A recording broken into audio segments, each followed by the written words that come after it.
Bonsoir, où est Cruz? Il n'a rien, rassurez-vous. Mais il y a une ambulance qui attend dehors. Où est-il? Il faut me croire, il va bien. Il est dans la pièce du fond pour l'instant. Il est interrogé par la police. Mais c'est bien une ambulance de la morgue qui attend dehors. Eleanor est morte.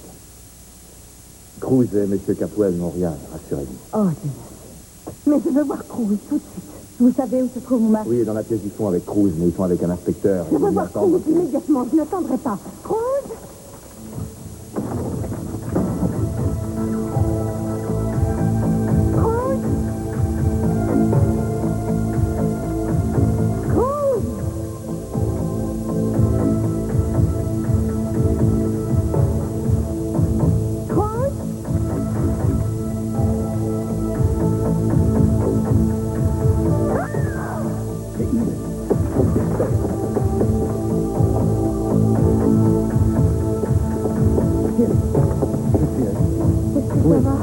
C'est bien, ne t'inquiète pas.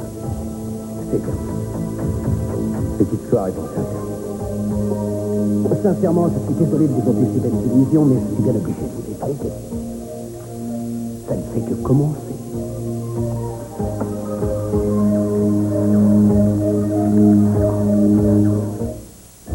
Mais c'est ridicule. Pourquoi est-ce que je dois attendre ici? Mais ça, je ne peux pas te le dire. Enfin, on sait au moins que Cruz et ton père vont bien. Mais oui, mais seulement ça ne me suffit pas, je veux le voir. Qu'est-ce qui les pousse à me refuser obstinément d'assister à l'interrogatoire? C'est vraiment absurde. C'est probablement une question de procédure, ils sont assez Oui, tatillons. je crois surtout que ce cher Simon se fiche que moi. Excusez-moi, peur. Vous avez parlé au policier? Oui, mais il ne faisait rien. Et pourquoi l'interrogatoire n'en finit pas? Vous connaissez Simon, il veut qu'on lui explique tout ce qui s'est passé dans les moindres détails. Vous savez comment il est. Hein. Vous êtes sûr que vous ne me cachez pas quelque chose? Non, écoutez, ne vous en faites pas, ça finira par s'arranger, j'en suis convaincu. Et comment ça finira par s'arranger?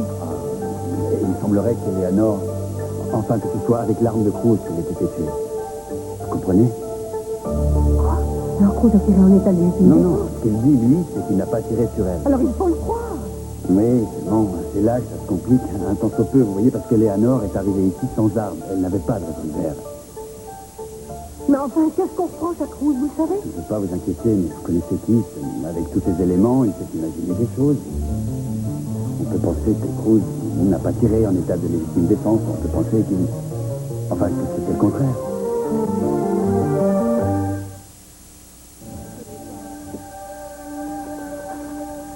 Ça suffit enfin, tout ça est parfaitement ridicule. Cette fille était une menace pour nous tous, c'était probablement une meurtrière, à présent c'est nous que vous soupçonnez d'un meurtre. Vous qui le dites, moi je ne vous accuse de rien. Est-ce que vous savez seulement de quoi elle était capable, cette fille? C'était une fille Je vous en prie, j'ai aussi mes sources de renseignements. Je sais qu'elle s'appelait Elena Nicolas et qu'elle était un peu l'amie de Cruz, mais ce n'est pas l'objet de cette enquête. Je suis là pour éclaircir un sombre meurtre et ce que j'attends de vous, ce sont les faits, juste les faits, rien d'autre. Écoutez, Etienne, vous avez dit ça vous Nous juger suspect, c'est ça que vous voulez dire? Une seconde, ne me faites pas dire ce que je n'ai pas dit. Je n'ai pas de parti pris. Je veux juste me faire une opinion sur cette affaire en utilisant la procédure courante.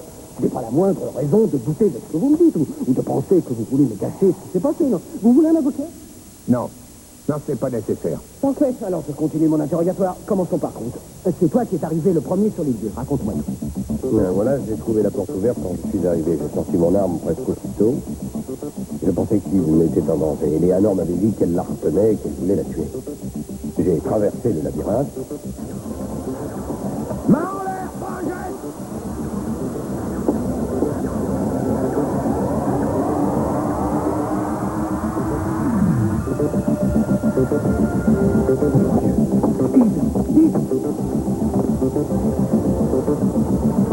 Je croyais que vous aimeriez ma surprise. Ne faites pas les yeux, Cruz. Donnez-moi ce revolver ou ce suicide.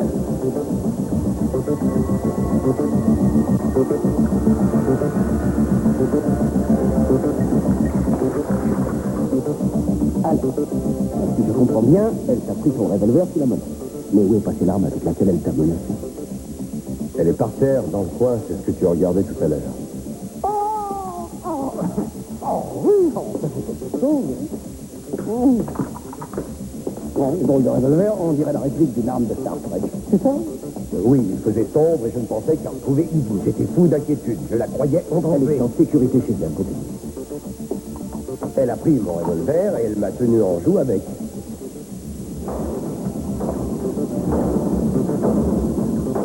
Non, essayons de mettre un peu d'ordre dans tout. C'était donc seule objectif. Une fille qui est considérée comme une tireuse en fer. Elle te tient en joue avec une arme, et ensuite elle s'enfuit. Oui. Ah, et pourquoi? Je ne sais pas pourquoi. Et ensuite, toi qui n'avais plus d'armes pour te défendre, tu lui cours après. Ça n'aurait pas été plus logique d'alerter la police? Écoute, à ce moment-là, je croyais toujours qu'elle détenait Eden. J'étais persuadé que si je la laissais filer, jamais plus je ne la reverrais. C'est pour ça que j'ai couru après elle. Oh, donc pour résumer tout ça, tu t'es engagé dans cette aventure dans le seul et unique but de sauver ta chérie Eden. Oui. Tu étais prêt à tout pour la protéger. Et je suppose que si une personne avait menacé de s'attaquer à ta précieuse Eden, tu n'aurais pas hésité à la rayer de la liste de tes amis. Mais il y a une chose que j'ai du mal à comprendre. Oui, il y a un détail qui accroche et qui me laisse un peu rêveur. Tu es probablement la meilleure flic de tous, Santa Barbara. Et pourtant, d'après ce que tu me dis, tu as fait 4 erreurs, voire même plus. Et ce ne sont pas des erreurs ainsi.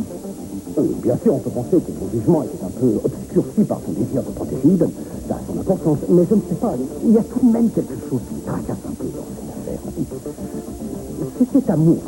Jusqu'où crois-tu être capable d'aller par amour pour elle? Voyons, tu es face à Eleanor, elle peut tout ça depuis des mois, c'est juste une supposition, juste une hypothèse. Elle est seule avec toi et continue à te narguer.